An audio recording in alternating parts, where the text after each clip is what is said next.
Okay, so I'm checking in. I don't really know what I want to say. I just know I'm supposed to be visible. Okay, so after my pledge 2 weeks ago to post twice a week, that was after the what's it called? The Codes of Life, the Experience Week.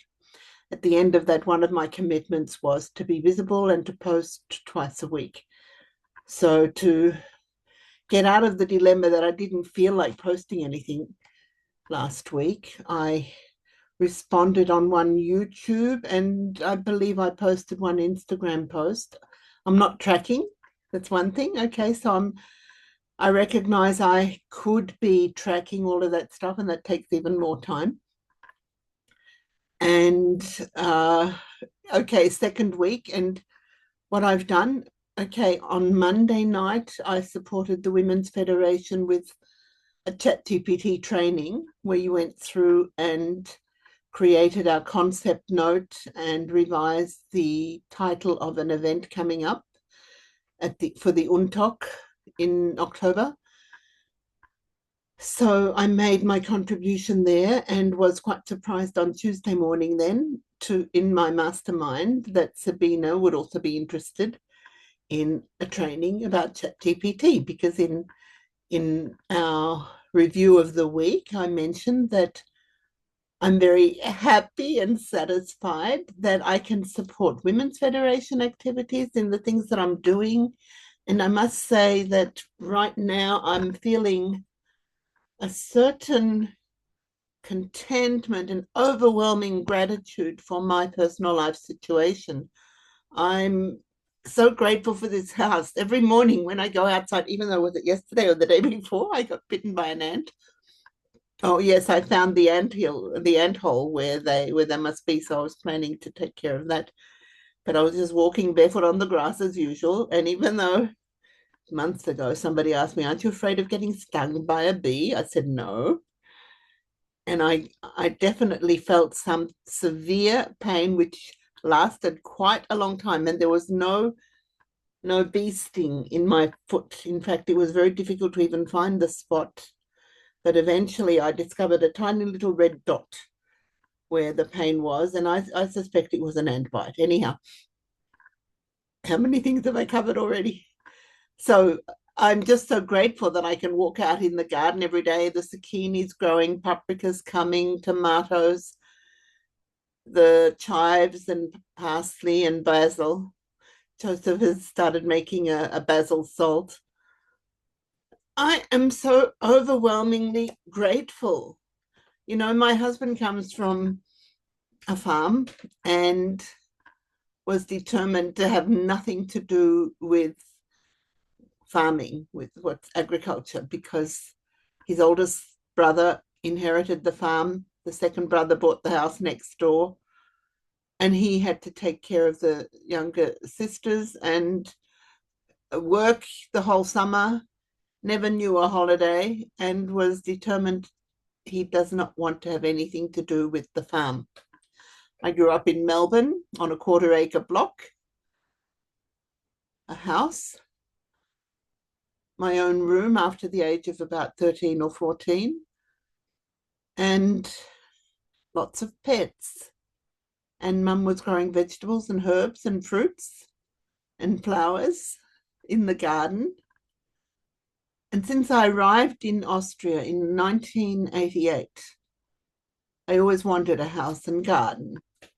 In 1996, we moved to Zwettl, to a rented house, and there were fruits growing there so abundantly. We had black currants, red currants, strawberry, plums, cherries, yellow plums, apples, and I started making jams and compote and syrups from all of the fruits from the harvest of the land. And after 3 years, we did a role change and we moved to Kirchberg, first into a flat for a year and then eventually also into a house. But the garden was upstairs. We had to go upstairs to get into the house. We had to go up further stairs to get to the garden. And the owner of the property told us we had 3 levels that we could use. And they even planted raspberries and lilacs and all sorts of other plants on the second level, but it didn't grow. It wasn't successful. I was working full time. And I always wanted an enclosed garden in Svettel. Nathan was born in Svettel. So up until he was 2 years old, we were in that house. And there was a beautiful enclosed garden at the back with a hedge that you couldn't see in, though we saw to the back neighbors. But the front was not enclosed. And I really wanted a safe space for my children where they could be in the garden. You know, when I grew up, Mum was always working in the kitchen. And from the kitchen sink, she could look out into the backyard and we kids were playing in the backyard. That's what I grew up with. That was my dream. That's what I expected. That's what I wanted. In Svettel, the kitchen was looking across to the neighbours. There was no back door to go out into the back garden. We had the front door was at the back, and you could go down to the cellar and go out through the garage to the street. Anyhow, this enclosed safe space did not exist because the kids would go out with their tricycles riding on the street. Yeah, Andy went speeding down the street and crashed into the bottom of the road and gashed his head. Anyhow, this was 30 years ago, right? 96 to 99, we were in Svettel. 96 to, yeah, in Svettel. And then 99 to 2000, we were in the flat in Kirchberg. And then 2000 until 2017, we were in the house in Kirchberg. When did I move into, we moved into the flat, and what was great about the flat was that it was so big. It was just the two of us, the kids had all left, and we had plenty of room. So there was no garden, there was no balcony, but there was plenty of room for us both to have our space. Now, in this house, I have my room here upstairs. Joseph has an office downstairs. We meet together for lunch. He does the cooking. He does the shopping. I'm so grateful. I have time to do my things. So what I've been doing today? Today I've been going through photos from 30 years ago when the kids were little, from 92, 91, 94, 32 to 33 years ago, 35 years ago, because I did take photos of my kids as they were growing up, but I was too busy to doing anything with them. And I'm sorry I didn't finish the photo albums. I did my best. I did what I could. And the issue right now is, okay, the partnership. Joseph and I are still totally different. Where he's a Pisces, I'm a Cancer. We're both water signs. I'm a water creator, and he's a water leader, according to the codes of life. And I'm just reveling in this opportunity to be able to do what I feel inspired to do, and constantly being challenged by how much time it's going to take and not getting finished. Why did I start talking? Just because I thought I'll do something, and I've had my spiel, and I don't feel like posting anything. You know, my sign, whether it's human design or codes of life or astrology, I don't know. But my identity is to follow my gut feelings. And when my mind says, oh, you said twice a week, so you've got to do something, I don't feel like I need to do it. So I don't feel like doing it. So I'm just sort of doing this as a as a shut up mind. I've done it. So whether I post it to YouTube and not share it anywhere, or just leave it on my computer to fill up even more space, which I'm trying to work on clearing away. That's the next question for me to deal with. Anyhow, I'm going to enjoy my coffee. I make the coffee after lunch. Joseph makes the breakfast coffee. And we went swimming yesterday, so I guess we won't be going swimming today, even though today's the beginning of the heat wave. So I could have done this on my just camera recording, right? But I did it on Zoom so that I've got a transcript. Hopefully it'll give me something with the AI companion that I can use. And I'm just producing more and more and more and more stuff. And somehow internally, I feel grateful also for all the photos that I've been able to process on Synology. There are thousands, many more than what I can see what to do with, but the ones that can be selected and even sorted for, I'm sure my descendants will be grateful for them. And I hope that, and I trust with AI in the future, it will be easily possible to sift through and sort and possibly even discard so many of them that are unnecessary or meaningless. And that's the other thing. I recognize that a lot of my digital material, actually a lot of it wasn't even digital, that photos that I'm scanning and making them digital, and then the photos I'm putting in a shoebox for playing with is the way I imagine it. And I'm working on creating the context for all of this material. This is a picture of the city of Linz. It was probably taken when we went up to Pöstlingberg one time. And it was the time when we were living in Linz. We were there 1990 to 1996. And Christoph had some breathing problems. He got a middle ear infection a number of times. He was operated on the adenoids. And when we were in Zwettl, I even went to the children's doctor, the pediatrician. Is that the pediatrician, the children's doctor? Afraid that perhaps he was asthmatic because he was often gasping for air. She did a check of his lungs and everything was fine. But I was also concerned that perhaps the pollution in the air in Linz, because it's known that it's in a valley and the chemical works there could possibly have been contributing to the bad air quality and the fogs over the winter time. And so when we came to Zwettl, the air was much cleaner. But that's when I finally took him to the doctor.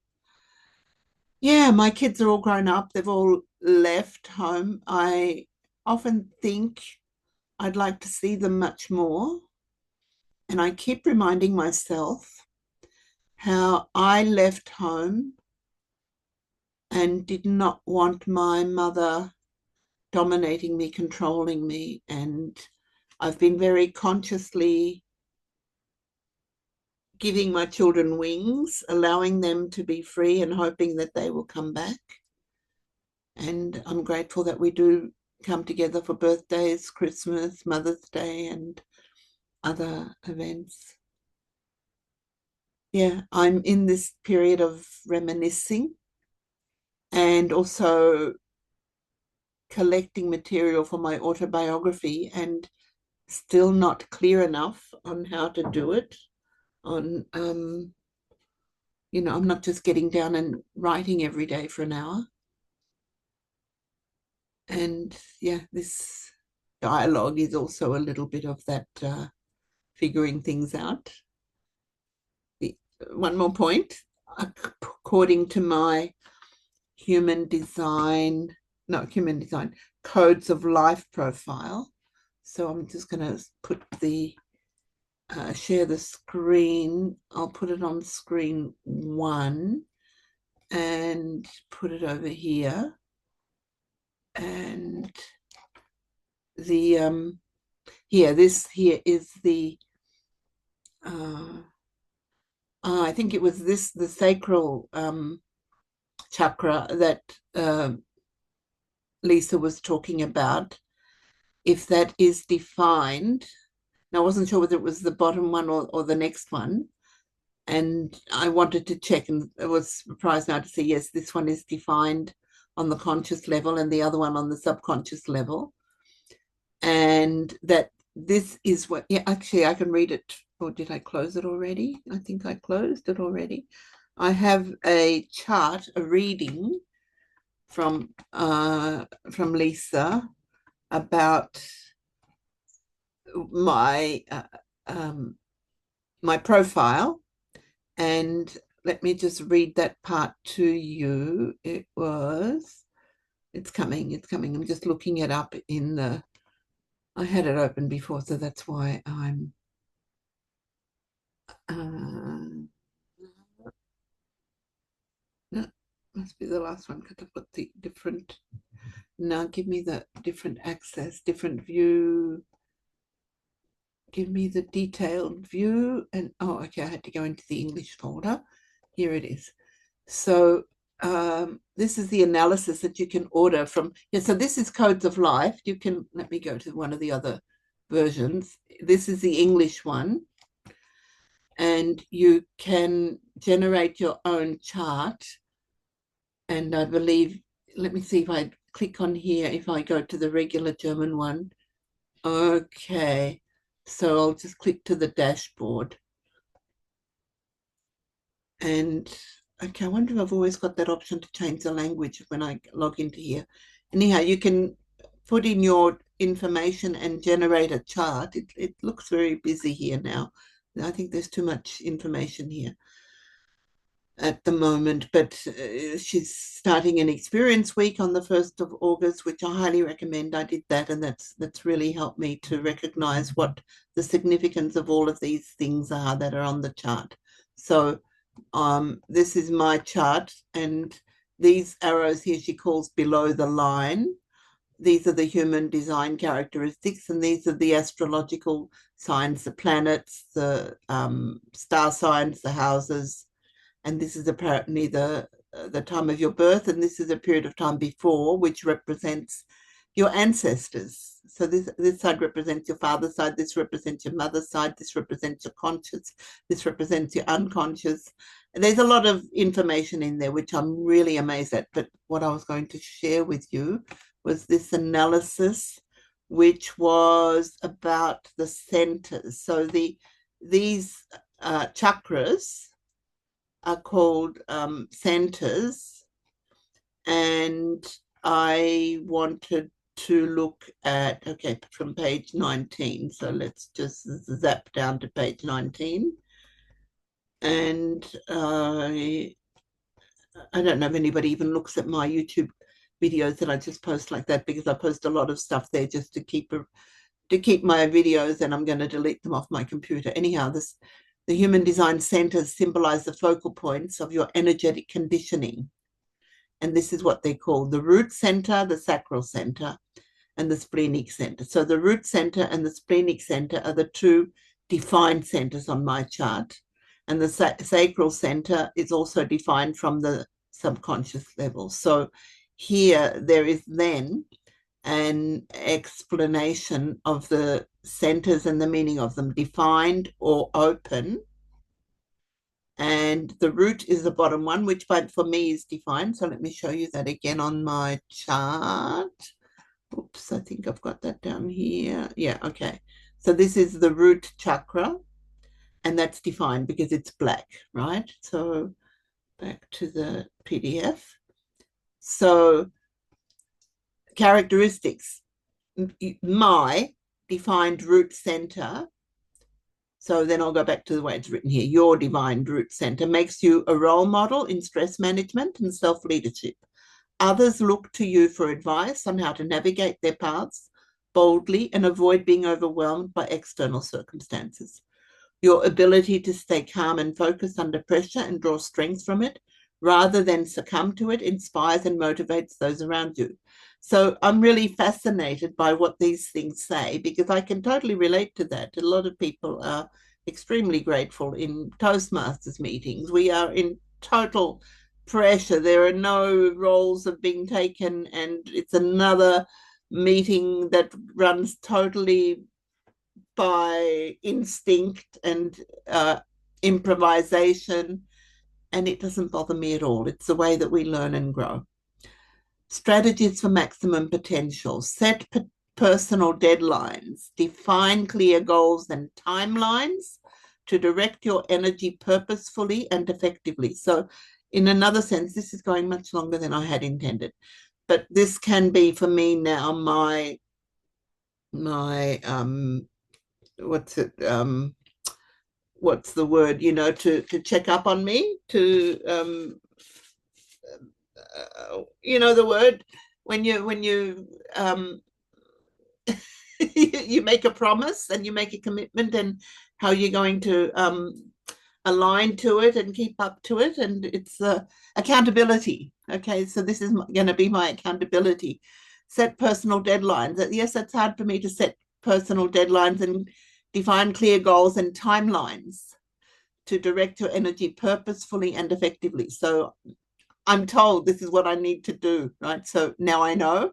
And so I'm committing to doing it. And I'm telling you here, just because you are my YouTube buddy, right? So if I start doing this regularly, maybe I can gain visibility like that, because I'm determined, I'm authentic, I'm honest, I'm open.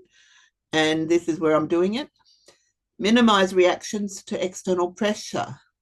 Avoid being constantly available through digital communication channels. Choose when and how to respond to demands so you can follow your inner drive without distractions. And I'm very much already doing it. Even on Sunday, I spent the time sharing with other members, and then it's very difficult communicating there because there's so much background noise resonating through, and it creates a certain pressure for me. And the time that I spent waiting for Joseph ended up being an hour. I just sat on the chair beside the stairs, and that was okay for me. I don't need to be constantly around people and running around doing things actively. I'm physically challenged in that way anyhow, and tend to be able to do much, much more in the digital world like this from I call this my control center here in my office. Balance with movement. Engage in physical activity to release excess pressure and clear your mind. That's my challenge. So I'm very happy now that we've got the annual pass for the swimming pool. This will help you unwind after a productive day and enjoy a relaxed evening with family or friends. Higher self, you have the courage to take action. You possess calm and composure. You know how to manage stress. Your energy is rooted in grounding and security. Anyhow, it goes on sharing, explaining certain aspects. And here's a hack. With a defined root center, you are the anchor in the storm. You maintain calm and stability even in chaotic and complex situations. Internally, you possess deep confidence and serenity, knowing you can handle whatever comes your way. This center makes you resistant to external pressure that doesn't align with your drive, allowing you to make significant decisions or seize new opportunities with trust and without hesitation. You thrive under pressure, which fuels you to perform at your best. Stressful situations and self-imposed deadlines bring out the best in you and help you achieve peak performance. The saying, pressure makes diamonds, fits you perfectly, as moderate pressure helps you move into action, operating efficiently and purposefully. So this is just a big